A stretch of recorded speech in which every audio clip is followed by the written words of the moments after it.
சிங்கம் ஒரு சிங்கம் எப்போ எதுலயும் பெக்யூலியர் தான்.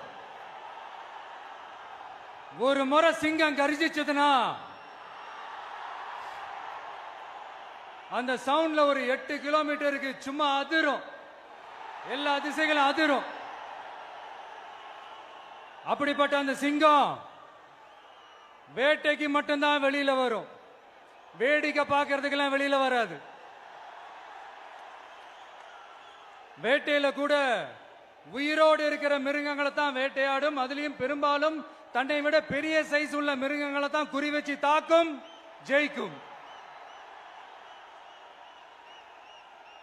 எவ்வளவு பசியில் இருந்தாலும் உயிர் இல்லாததை, கெட்டு போனதை தொட்டு கூட பார்க்காது. அப்படிப்பட்ட அந்த சிங்கம் அவ்வளவு ஈஸியா எதையும் தொடாது, தொட்டா விடாது. காட்டோட 4 பக்கமும் மார்க்கிங் மை டெரிட்டரின்னு தன்னுடைய பவுண்டரியை தானே வகுக்கும். அப்படிதான் அந்த காட்டையே தன்னோட கண்ட்ரோல்ல வச்சிருக்கும். சிங்கத்துக்கு கூட்டத்தோட இருக்கிறதுக்கும் தெரியும், தனியா இருக்கிறதுக்கும் தெரியும். அப்படியே தனியா வரணும்னு நினைச்சாலும் அஞ்சாம அலட்டிக்காம சும்மா கெத்தா தனியா வந்து அத்தனை பேருக்கும் தண்ணி காட்டும். எப்போ எதிலையும் தன்னோட தனித்தன்மையை இழக்கவே இழக்காது. Yes, a lion is always a lion.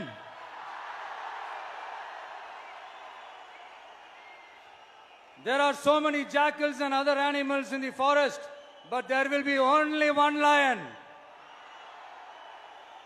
And even if it is single, it will be the king of jungle. It is not only a description but also a clear declaration. சிங்கத்தை பத்தி பேசிட்டு நம்ம சிங்க குட்டிகளையும் சிங்க பெண்களையும் பத்தி நம்ம பேசாம இருக்க முடியுமா? அவங்கள எப்படி நான் மறப்பேன்? அவங்க தான் என்னுடைய உயிராச்சே. என் நெஞ்சில் குடியிருக்கும்.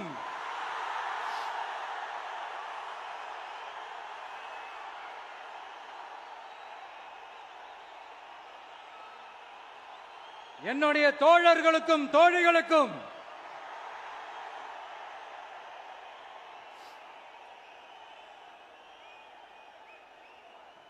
நேர்ல வர முடியாத சூழல்ல வீட்ல இருந்துகிட்டே நம்மளோட இந்த மாநாட்டில் நேரலை வாயிலாக கலந்துகிட்டு இருக்கிற என்னுடைய அம்மாக்கள், அக்கா தங்கைகள், அண்ணன் தம்பிகள், நண்பர்கள் அனைவருக்கும் என்னோட உயிர் வணக்கம்.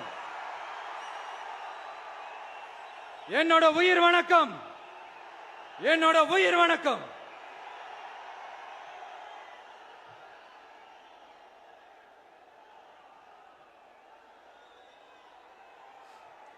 வீரம் விளையும் மாமதுரை மண்ணை வணங்குகிறேன். இந்த மதுரைனாலே உடனே ஞாபகத்துக்கு வரது சீறி பாஞ்சி துள்ளி குதிக்கிற யாருக்கும் அடங்காத காளைகள் விளையாடுற அலங்காநல்லூர் ஜல்லிக்கட்டு தான். நம்ம வைகை ஆறுதான் அழகர் ஆத்துல இறங்குற வைபவம். மதுரை மீனாட்சி அம்மன் இந்த மண்ணோட உண்மையான குணம், உணர்வு பூர்வமான மண் இது. அது மட்டும் இல்ல, இந்த மண்ணில் வாழ்ற மக்களும் அப்படித்தான் உணர்வு பூர்வமான ஆளுங்க. நான் இந்த மண்ணில் கால் எடுத்து வச்ச உடனே ஒரே ஒருத்தரை பத்தி தான் மனசுக்குள்ள ஓடிக்கிட்டே இருந்தது. அவர் யாருன்னு உங்களுக்கும் தெரிஞ்சிருக்கும். சினிமானாலும் சரி, அரசியல்னாலும் சரி, நமக்கு ரொம்ப ரொம்ப பிடிச்சது புரட்சி தலைவர் எம்ஜிஆர் அவர்கள் தான். அவரோட பழகிறதுக்கு எனக்கு வாய்ப்பு கிடைக்கல. ஆனா அவரை மாதிரியே குணம் கொண்ட என்னுடைய அண்ணன் புரட்சி கலைஞர் கேப்டன் விஜயகாந்த் அவர்களோட பழகிறதுக்கு எனக்கு நிறையவே வாய்ப்பு கிடைச்சது. அவரும் இந்த மதுரை மண்ணை சேர்ந்தவர் தானே, அவரை மறக்க முடியுமா? தமிழ்நாட்டு மக்கள் உணர்வுபூர்வமா உண்மையா நம்ம பக்கத்திலே நிக்கிறவங்க, அதுக்கு ஒரு மிகப்பெரிய அடையாளம் தான் இந்த மதுரை மண். நம்ம தமிழக வெற்றி கழகம் கையில் எடுத்திருக்கிற அரசியலும் அப்படித்தான். உண்மையான அரசியல், உணர்வு பூர்வமான அரசியல், நல்ல அரசியல், நல்லவங்களுக்கான அரசியல், நாட்டு மக்களுக்கான அரசியல், நல்லது மட்டுமே செய்கிற அரசியல்.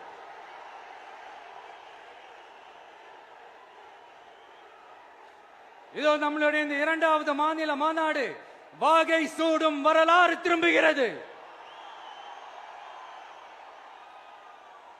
அப்படி இந்த மாநாட்டுக்கு பேர் வச்சிருக்கிறோம். 1967லயும் 1977லயும் நம்ம தமிழக அரசியல் ஒரு மிகப்பெரிய ஆட்சி அதிகார மாற்றங்கள் ஒண்ணு நடந்துச்சு இல்லையா? அதே மாதிரிதான் அடுத்த வருஷம் 2026ல அப்படி ஒரு வரலாறு திரும்ப போகுதுன்னு உறுதியா சொல்றதுக்கான மாநாடு தான் நம்மளோட இந்த இரண்டாவது மாநில மாநாடு. விக்கிரவாண்டி விசாலையில் நம்மளுடைய ஃபர்ஸ்ட் மாநாடு நடத்தணும், வெற்றி கொள்கை திருவிழா. அதுக்கப்புறமே நீங்க பார்த்திருப்பீங்க, தமிழக அரசியல் அந்த தட்ப வெப்பத்தையே மாத்தினுச்சு. நமக்கு எதிராக எத்தனை குரல்கள். ஆனா உங்களுக்கு தான் நம்மளை பத்தி நல்லா தெரியுமே, எந்த குரலையும் காதலையே போட்டுக்காம மக்களோட குரலை மட்டுமே கேட்டுக்கிட்டு நமக்கு எதிராக வர அத்தனை கூக்குரல்களையும் சின்னதா ஒரு சிரிப்போடவே கடந்து வந்திருக்கிறோம். அது இல்லாம நம்ம மாநாட்டில் ஒலிக்கிற இந்த குரல் இந்த ஒற்றை தமிழ் மகனோட குரல் மட்டுமல்ல, ஒட்டுமொத்த தமிழ்நாட்டு மக்களுடைய குரல். தமிழ்நாட்டில் இருக்கிற ஒவ்வொரு வீட்டில இருந்தும் ஒலிக்கிற குரல், ஒட்டுமொத்த உலகெங்கும் வாழும் ஒவ்வொரு தமிழ் வீட்டிலிருந்தும் எழும் குரல். இந்த சினிமா என்கிற மாபெரும் கலை ஆயுதத்தின் வாயிலாக சாதி, மதம், இனம், பாலினம், மொழி கடந்து இந்த நாட்டின் மூளை முடுக்கெங்கும் ரசிகர்களாக இருந்து தோழர்களாக நம்மோடு பயணிக்க துவங்கியுள்ள அனைவரோடும் இணைந்து ஒவ்வொரு மனிதருக்காகவும் ஒலிக்கிற உரிமை குரல். மாநில உரிமைக்காக, பெண் உரிமைக்காக, சமூக நீதிக்காக, சமநீதிக்காக, மதச்சார்பின்மைக்காக உண்மையா ஒலிக்கிற குரல். அதனால் இந்த குரலுக்கு எதிராக இன்னும் இன்னும் எத்தனை எத்தனை குரல்கள் வந்தாலும் ஓங்கி ஒலிக்குமே தவிர ஒரு நாளும் ஓயவே ஓயாது. Yes, it is an unstoppable voice, an unstoppable force.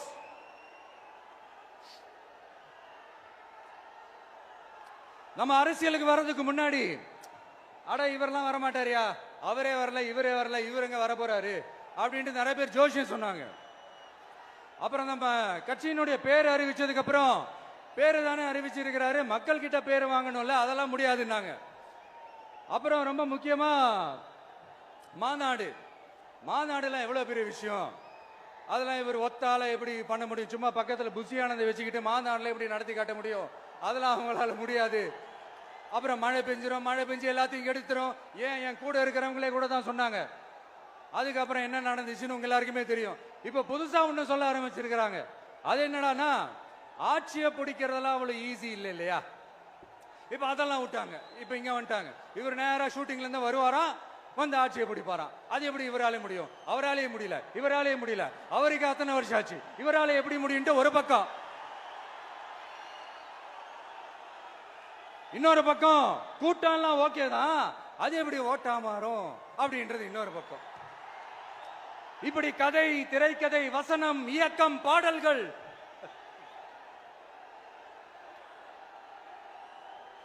அதனால இந்த அரசியல் ஆய்வாளர்களுக்கு நான் சொல்றதெல்லாம் ஒன்னேதான், நல்லா கேட்டுக்கங்க. இந்த விஜய் ஏதோ இந்த பல லட்சம் பேர் கூடுற கூட்டத்தில் மட்டுமே இருக்கிறாரு அப்படின்னு மட்டும் தப்பு கணக்கு போட்டாதீங்க. ஏன்னா நம்மளுடைய இந்த கூட்டம் வெறும் ஓட்டா மட்டும் இல்லைங்க, வரப்போற தேர்தலில் மக்கள் விரோத ஆட்சியாளர்களுக்கு நாம வைக்க போற வேட்டா,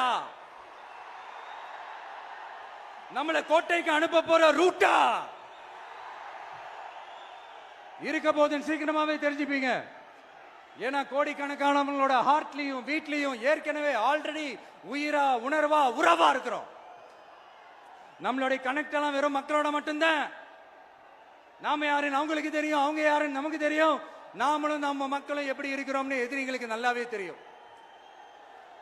இருந்தாலும் இந்த விஜய் எதுக்குப்பா வந்திருக்கிறாரு, இவர் என்ன புதுசா என்ன திட்டம்லாம் சொல்லிட்டாரு அப்படின்னு வேற நிறைய கேள்விகள். இந்த சொல்றேன் தெரிஞ்சுக்கங்க. பெண் குழந்தைகள், பெண்கள் மற்றும் வயசானவங்களோட பாதுகாப்புல தான் நம்ம பிரையாரிட்டியே. அடுத்து இளைஞர்கள், உழவர்கள், உழைப்பாளர்கள், நெசவாளர்கள், மீனவர்கள், ஆதரவற்ற முதியோர்கள், மாற்றுத்திறனாளிகள், மூன்றாம் பால் இனத்தவர்கள்னு இன்னும் யாருக்கெல்லாம் கவர்மெண்டோட ஒரு ஸ்பெஷல் அட்டென்ஷன் தேவையோ அவங்க எல்லாருக்குமான ஒரு கவர்மெண்ட் அமைக்கிறது தான் நம்ம இலக்கே. நான் ஏற்கனவே சொன்னது தான் இங்க நான் திரும்பவும் சொல்றேன். நம்மளுடைய இந்த தமிழக வெற்றி கழகம் ஏதோ அரசியல் ஆதாயத்துக்காக தொடங்கப்பட்ட கட்சியெல்லாம் கிடையாதுங்க. கொள்கை கோட்பாடுகளோடு தந்தை பெரியார், பெருந்தலைவர் காமராஜர், அண்ணல் அம்பேத்கர், வீரமங்க வேலு நாச்சியார், மக்கள் சேவகர் அஞ்சலை அம்மாள், நம்மளுடைய 5 கொள்கை தலைவர்களோட வழிகாட்டுதல்களோடு தொடங்கப்பட்ட கட்சி. நம்ம ஸ்டாண்ட்ல நாம எப்பவுமே ஸ்ட்ராங்கா தாங்க இருக்கிறோம். அதுல எந்த மாற்றத்துக்கோ எந்த சமரசத்துக்கோ துளி கூட இடமில்லை. நம்மளுடைய ஒரே கொள்கை எதிரி பாஜக தான்.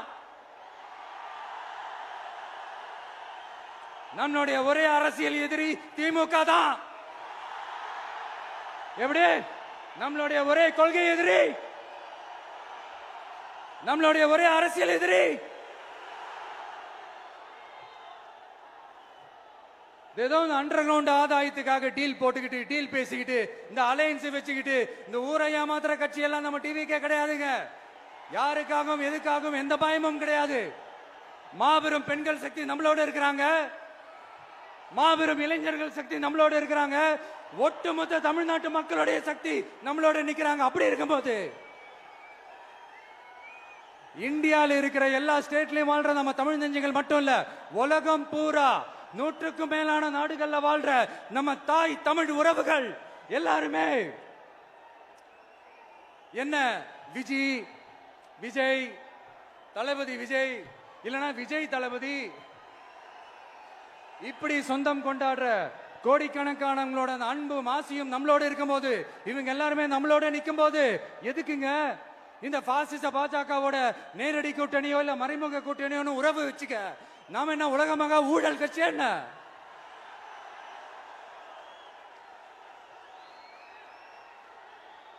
நம்மளை பத்தி சின்னதா ஒரு உண்மை ஒண்ணு சொல்லலாமா?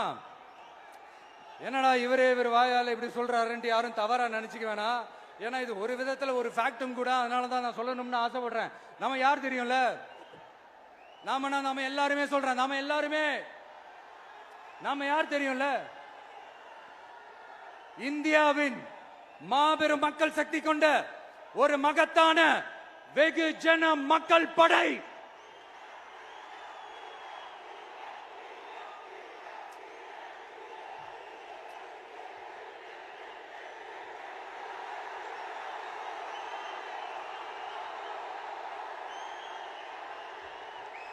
அதனால நம்ம தலைமையில நாம் அமைக்க போற இந்த உண்மையான மக்களாட்சிக்கான அச்சாரமாக மாபெரும் மக்கள் சக்தியை அணி அணியாக நம்மளோட திரண்டு நிக்கிறப்போ இந்த அடிமை கூட்டணியில சேர வேண்டிய அவசியம் நமக்கு இருக்குங்க. நம்மளுடைய இந்த கூட்டணி சுயம் இழந்த கூட்டணியால இருக்காது, சுய மரியாதை கூட்டணியா தான் இருக்கும். இந்த ஒரு பக்கம் RSS கிட்ட அடிபணிஞ்சுக்கிட்டு, இன்னொரு பக்கம் மதச்சார்பற்ற கூட்டணின்னு இந்த மக்களை ஏமாத்துற கூட்டணியால நம்ம கூட்டணி இருக்காது.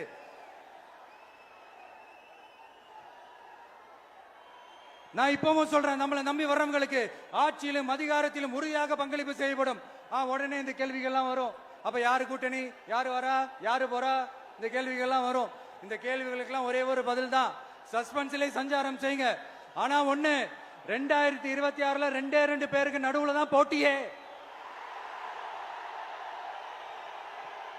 ஒன்னு TVK, இன்னொன்னு DMK. இந்த போட்டி எப்படி இருக்க போதுன்னா, இந்த அலையன்ஸை வச்சு எப்படியாவது நம்ம தப்பிச்சிடலாம். என்ன இந்த பழைய இந்த மேத்தமேட்டிக்ஸ், அரித்மேட்டிக்ஸ் இதெல்லாம் வச்சு எப்படியாவது நம்ம தப்பிச்சிடலாம் அப்படின்னு நினைக்கிறவங்களோட அந்த கனவு ஒரு நாளும் மைப்படாது. சரி, இப்ப நம்ம வேற ஒரு ஏரியாவுக்கு ஒண்ணு வருவோம்.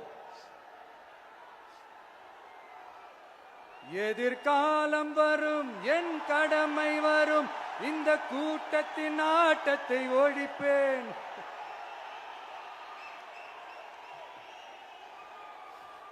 மக்கள் அரசியல் என்ற அந்த சவுக்க கையில் எடுக்கலாமா? யாருக்கு எதிரான தானே கேட்கிறீங்க? வேற யாரு? மறைமுக உறவுக்காரர்களான பாசிச பாஜகவும் பாய்சன் திமுகவும் தான். மாண்புமிகு பிரதமர் நரேந்திர மோடிஜி அவர்களே, 3வது முறையா ஒன்றியத்தோட ஆட்சி அதிகாரத்தை நீங்க தானே கையில் வச்சிருக்கிறீங்க. இல்ல நாங்க தெரியாம தான் கேட்கிறோம். நீங்க ஆட்சிக்கு வந்தது ஒட்டுமொத்த மக்களுக்கும் நல்லது செய்யவா, இல்ல நம்மளுடைய இந்த இஸ்லாமிய நண்பர்களுக்கும் இஸ்லாமிய தோழர்களுக்கும் எதிராக சதி செய்யவா? மக்களுக்கு உங்ககிட்ட கேட்கறதுக்குன்னு ஏராளமான கேள்விகள் இருக்குது. அதனால அவங்க சார்பா அவங்கள ஒருத்தனா அவங்களோட ஒரு உண்மையான ஒரு பிரதிநிதியா உங்ககிட்ட சில கேள்விகள் கேட்கணும். மிஸ்டர் பிரைம் மினிஸ்டர் அவர்களே,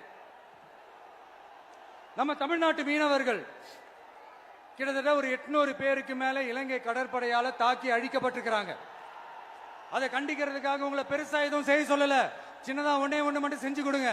இனிமேலாச்சும் எங்களுடைய மீனவர்கள் பாதுகாப்பா இருக்கிறதுக்காக இந்த கச்சத்தீவை இலங்கை கிட்ட இருந்து மீட்டு கொடுத்துருங்க, அது போதும்.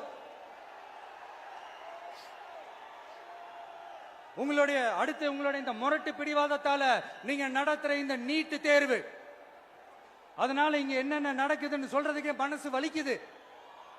அதனால அந்த நீட்டு தேர்வு தேவையில்லைன்னு அறிவிச்சிருங்க, அது போதும். செய்வீர்களா திரு நரேந்திரபாய் தாமோதர் மோடிஜி அவர்களே? எங்களுக்கு என்னென்ன தேவையோ என்னென்ன நல்லதோ அதெல்லாம் செய்ய மாட்டேங்கிறீங்க. ஆனா ஆட்சி அதிகாரத்தை மட்டும் கையில வச்சுக்கிட்டு மக்களை ஏமாத்த நேரடியாக ஒரு பாசிச பாஜக அடிமை கூட்டணி ஒண்ணு. அடுத்து உங்களோட இந்த மைனாரிட்டி ஆட்சியை ஓட்டுறதுக்காக மறைமுகமாக RSS அடிமை குடும்பம்னு இன்னொரு கூட்டணி. இப்படி மக்கள் சக்தியே இல்லாத இந்த ஊழல் கட்சிகளை மிரட்டி அடிபணிய வச்சு 2029 வரைக்கும் சொகுசு பயணம் போயிடலாம்னு திட்டம் தீட்டி வச்சிருக்கிறீங்க. அதானே ஜி? என்ன ஜி? ஒண்ணு மட்டும் சொல்றேன், தெரிஞ்சுக்கங்க. என்னதான் நீங்க இந்த நேரடி மறைமுக கூட்டணி குட்டிகரணம் போட்டாலும் தாமரை இலையில தண்ணியே ஒட்டாது. தமிழக மக்கள் மட்டும் எப்படி ஒட்டுவாங்க?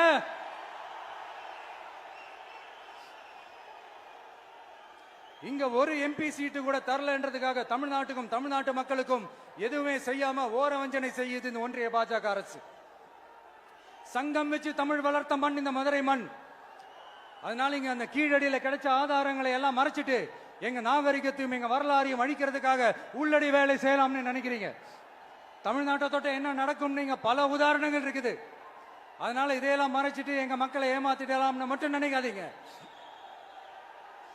மத நல்லிணக்கத்திற்கு பெயர் பெற்ற இந்த மதுரை மண்ணிலிருந்து சொல்றேன், உங்க எண்ணம் எல்லாம் ஒரு நாளும் ஈடேறாது.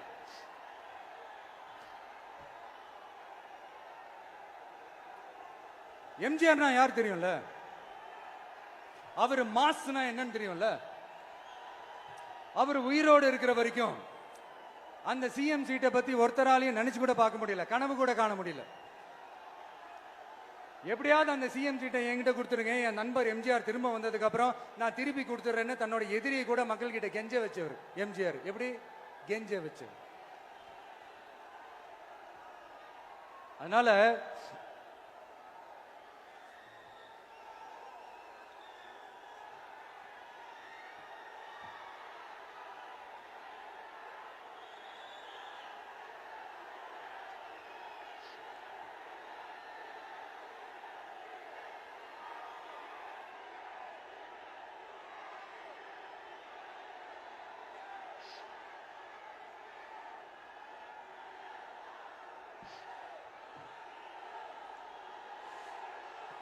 ஆனா இப்போ அவர் ஆரம்பிச்ச அந்த கட்சியை, எம்ஜிஆர் அவர்கள் ஆரம்பிச்ச அந்த கட்சியை கட்டி காக்கிறது யாரு? இன்னைக்கு அந்த கட்சி எப்படி இருக்குது? அதை நான் சொல்லிதான் உங்களுக்கு தெரியணுமா என்ன? அப்பாவி தொண்டர்கள் அதை வெளியில சொல்ல முடியாம வேதனையில தவிக்கிறாங்க. 2026 சட்டமன்ற தேர்தலில் யாருக்கு ஓட்டு போடணும், எப்படிப்பட்ட ஆட்சி இங்க அமையணும்னு அந்த அப்பழுக்கற்ற அந்த தொண்டர்களுக்கும் ரொம்ப நல்லாவே தெரியும். அதனால என்ன வேஷம் போட்டுக்கிட்டு பாஜக இங்க தமிழ்நாட்டுக்குள்ள வந்தாலும் அவங்க வித்தை எல்லாம் இங்க வேலைக்கே ஆகாது. இப்படி பொருந்தா கூட்டணியா இந்த பாஜக கூட்டணி இருக்கிறதுனால இப்ப ஆட்சியில இருக்கிற இந்த வெற்றி விளம்பர மாடல் திமுக என்ன செய்யுதுன்னு தெரியும்ல? பாஜகவோட உள்ளுக்குள்ள ஒரு உறவை ஒண்ணு வச்சுக்கிட்டு வெளியில எதிர்க்கிற மாதிரி, அப்படி எதிர்க்கிற மாதிரி ஒரு டிராமா ஒண்ணு பண்ணிக்கிட்டு எதிர்கட்சியா இருந்தா போங்க மோடின்னு பலூன் விடுறது, ஆளுங்கட்சியா இருந்தா வாங்க மோடின்னு கொடை பிடிச்சுக்கிட்டு கும்பிடு போடுறது. இது மட்டுமா? ஒரு ரைடுன்னு ஒன்று வந்துட்டா போதும், இது வரைக்கும் போகவே போகாத ஒரு மீட்டிங், அதை காரணம் காட்டி டெல்லிக்கு போறது, அங்க ஒரு சீக்கிரட் மீட்டிங் நடத்துறது. நல்லா நோட் பண்ணணும் மக்களே, அந்த மீட்டிங் அப்புறம் இந்த இஷ்யூ அப்படியே காணாம போயிருக்குமே. அதேதான். Stalin uncle, what uncle is very wrong uncle.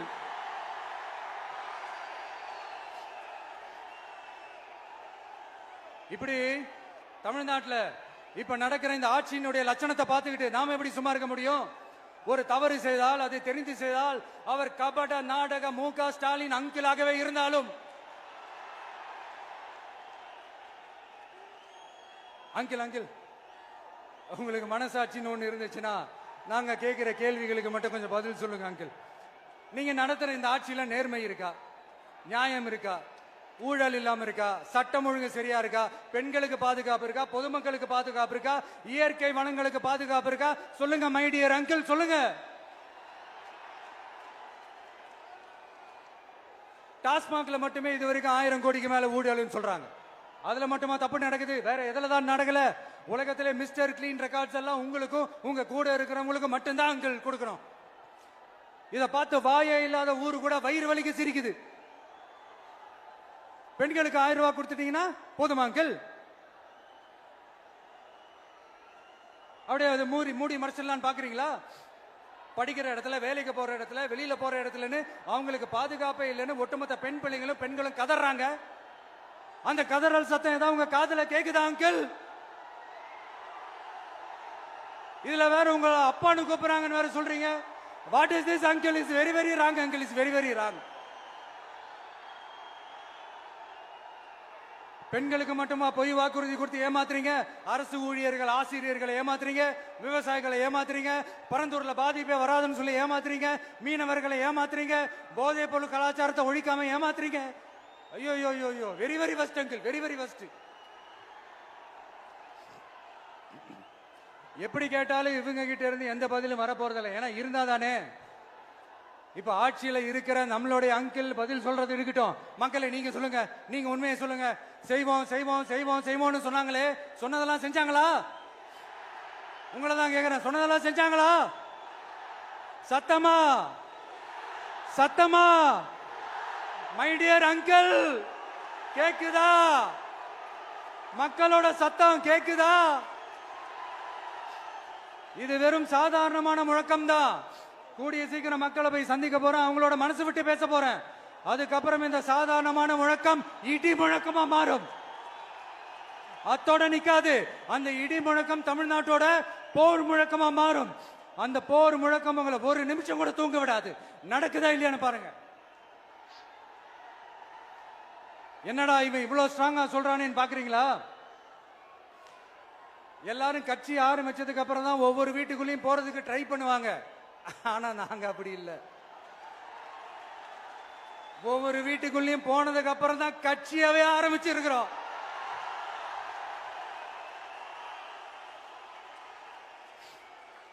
அதனால ஒட்டுமொத்தமா எல்லாருமா சேர்ந்து இந்த திமுக ஆட்சிய, கபட நாடக திமுக ஆட்சிய 2026 தேர்தலில் வீட்டுக்கு அனுப்புறோம்.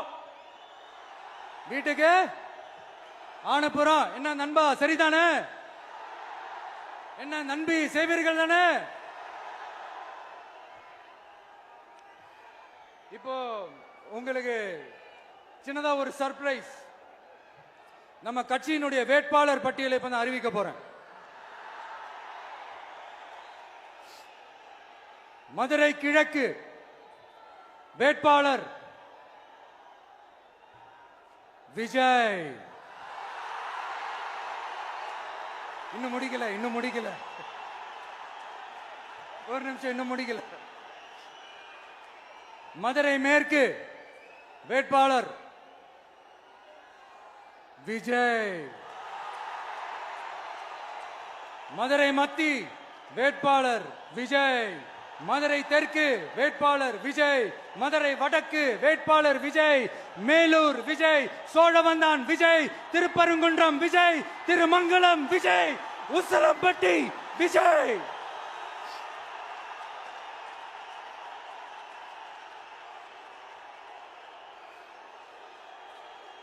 என்னடா எல்லா தொகுதியிலையும் ஒரே வேட்பாளர்னு பாக்குறீங்களா? 234 தொகுதியிலையும் இந்த விஜய் தான், அதாவது உங்க விஜய் தான் உங்க சின்னம். இன்னும் சிம்பிளா சொல்லணும்னா உங்க வீட்டில் இருக்கிற ஒருத்தர் தான் வேட்பாளரா நிக்க போறாங்க. அந்த வேட்பாளரும் நானும் வேறு வேறு இல்லை. நீங்க அவருக்கு ஓட்டு போட்டீங்கன்னா எனக்கு ஓட்டு போட்ட மாதிரி, இந்த முகத்துக்காக நீங்க ஓட்டு போட்டீங்கன்னா உங்க வீட்டில் இருக்கிற உங்களுடைய வேட்பாளர் ஜெயிச்ச மாதிரி. என்னடா இவர் ஏதோ ஓவரா சொல்றாருன்னு நினைக்க வேணாம். பிராக்டிக்கலா அப்படிதான் இருக்கும், அப்படிதான் இருக்கணும். நீங்களும் அப்படிதான் நினைப்பீங்கன்னு நான் நம்புறேன். ஏன்னா இது நம்மளை விட நம்ம எதிரிங்களுக்கு இன்னும் நல்லாவே தெரியும். அதனால எல்லாம் இந்த அதிகார பலம் எல்லாத்தையும் தூக்கிட்டு வந்துருவாங்க.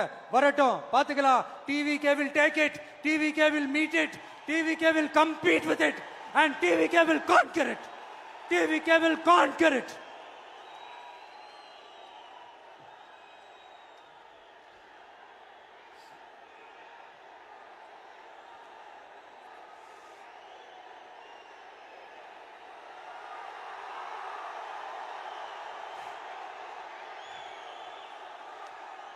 இந்த நேரத்தில் நம்ம மனசுல இருக்கிறத மக்கள் கிட்ட சொல்லி ஆகணும்.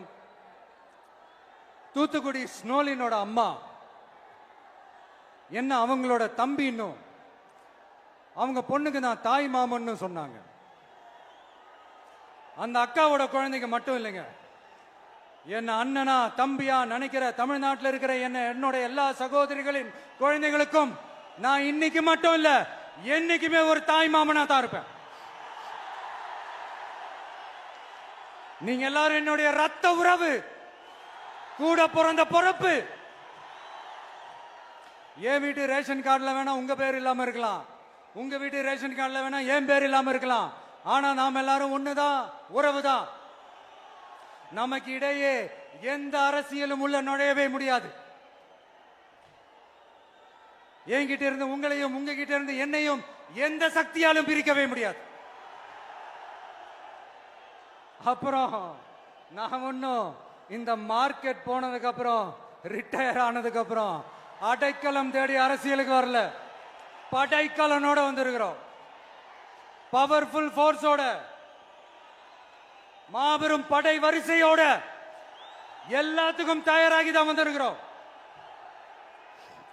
இவ்வளவு தயாரா நாம அரசியலுக்கு வர்றதுக்கு ரொம்ப ரொம்ப முக்கிய காரணம் ஒண்ணு இருக்கு. அது என்ன தெரியுமா? நன்றி கடன், நன்றி கடன், நன்றி கடன். கிட்டத்தட்ட ஒரு 30 வருஷமா, 30 வருஷத்துக்கு மேல நீங்க தான், நம்ம மக்கள் தான் என் கூட நிக்கிறீங்க, எனக்காக நிக்கிறீங்க, என்னை தாங்கி பிடிக்கிறீங்க, மனசுல ஏந்தி பிடிக்கிறீங்க, தாய் அன்போட மடியில ஏந்திக்கிறீங்க. உண்மையை சொல்லணும்னா வேற யாரை விடவும் எனக்கு இந்த அன்பையும் ஆதரவையும் கொடுத்திருக்கிறீங்க. என் மேல உயிரையே வச்சிருக்கிறீங்க. என்ன உங்க வீட்டுல ஒருத்தனாவே ஆக்கிட்டீங்க. நீங்க எனக்கு கடவுள் கொடுத்த வரம்.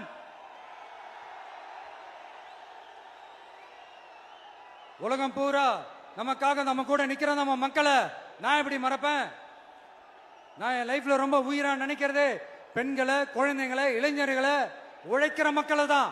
இவங்க தான் நம்மளோட வகைரா. இத பார்த்துதான் நம்மளோட எதிரிகளுக்கு பத்தி எரியுது.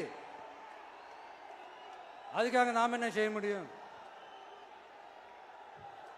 அதனால நம்ம உறவுகளை, சொந்தத்தை, வகைராவை யாருக்காகவும் எதுக்காகவும் விட்டு கொடுக்க முடியாது இல்லையா?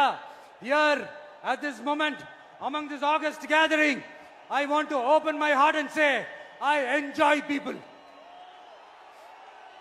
I respect people, I worship people.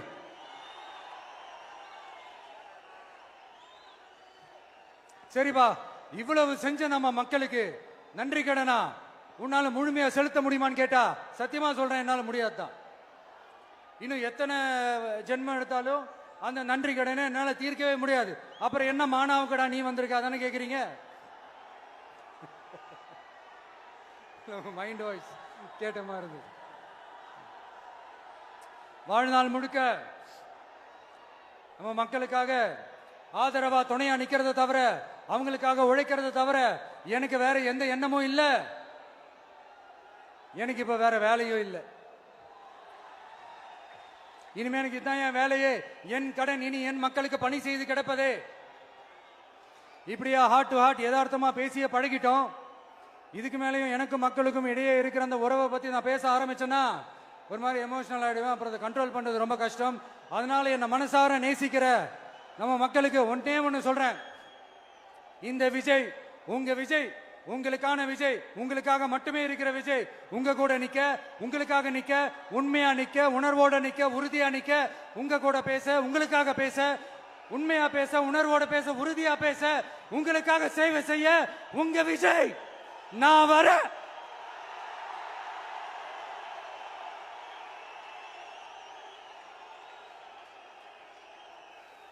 சொல்லல முக்கியம், செயல் செயல் செயல் தான் முக்கியம். செய்கை தான் சும்மா சிறப்பா இருக்கணும். நான் ஆட்சிக்கு வந்தேன்னா சும்மா அது செய்வேன், இது செய்வேன், நல்லது செய்வேன், உருட்டுவேன், புரட்டுவேன், அதெல்லாம் கிடையாது. செய்யறதுக்கு நல்லது, செய்யறதுக்கு நல்லது செய்யறதுக்கு மட்டும்தான் இந்த விஜய். அப்புறம் ஒரு அரசியல் தலைவன் அவன் சினிமாக்காரனா, நல்லவனா, கெட்டவனா, இதெல்லாம் தாண்டி அவன் உண்மையானவனா, அதுதான் ரொம்ப ரொம்ப முக்கியம். இது சம்பந்தமா ஒரு குட்டி கதை ஒன்று சொல்றேன். ஒரு நாட்டில் ஒரு ராஜா தனக்கு பக்கபலமா இருக்கிறதுக்காக, கூட துணையா இருக்கிறதுக்காக ஒரு தளபதியை தேடுறாரு. சரியான தகுதிகளோட ஒரு 10 பேர் செலக்ட் ஆகுறாங்க. ஆனா அதுல ஒருத்தர் மட்டும் தான் செலக்ட் பண்ணணும். அதனால அந்த ராஜா என்ன பண்றாருன்னா ஒரு டெஸ்ட் வைக்கிறாரு. அந்த 10 பேர் கையிலையும் விதை நெல்லை கொடுத்து இதை நல்லா வளர்த்து கொண்டு வாங்க, ஒரு 3 மாசம் கழிச்சு வாங்கன்னு சொல்லி அனுப்பி வச்சிடுறாரு. 3 மாசம் கழிச்சு வரும்போது அதுல ஒருத்தர் ஆளு உயரத்துக்கு வளர்த்திருந்தாரு, ஒருத்தர் தோல் உயரத்துக்கு வளர்த்திருந்தாரு. அதுல ஒரு 9 பேரும் நல்லா வளர்த்து கொண்டு வந்திருந்தாங்க. ஒருத்தர் மட்டும் வெறும் தொட்டியோடவே வந்தாரு. என்னன்னு கேட்டதுக்கு, நானும் தண்ணி ஊத்தி ஊத்தி பாக்குறேன், உரம் வச்சு வச்சு பாக்குறேன், வளரவே மாட்டேங்குது ராஜா, என்ன பண்றதுன்னு தெரியலன்னு சொன்னதுக்கு ராஜா அவரை கட்டி அணைச்சிக்கிட்டு, இனிமே நீதான் என்னுடைய தளபதி, எல்லா அதிகாரமும் உனக்கு தான் சொன்னாரு. ஏன்னா அந்த 10 பேர் கையிலையும் ராஜா கொடுத்தது அவித்த விதை நெல், அது முளைக்கவே முளைக்காது. அந்த 9 திருட்டு பயலும் என்ன பண்ணிருக்காங்கன்னா வேற விதை நெல்ல வாங்கி அதை வளர்த்துட்டு ராஜாவையும் மக்களையும் ஏமாத்திருக்கிறாங்க. ஆனா இவர் மட்டும் உண்மையை போட்டு உடைச்சிட்டார். அதனால ஒரு நாட்டுக்கு திறமை எந்த அளவுக்கு முக்கியமோ அந்த அளவுக்கு உண்மையும் நேர்மையும் முக்கியம். இப்போ நீங்க எல்லாரும் தான் அந்த ராஜா. நீங்க தேர்ந்தெடுக்க போற அந்த தளபதி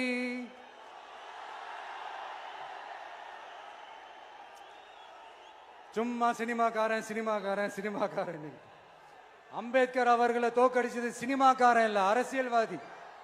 காமராஜர் அவர்களை தோக்கடிச்சது, இங்க விருதுநகர் பகுதியில் தோக்கடிச்சது சினிமாக்காரன் இல்ல, இன்னொரு அரசியல்வாதி.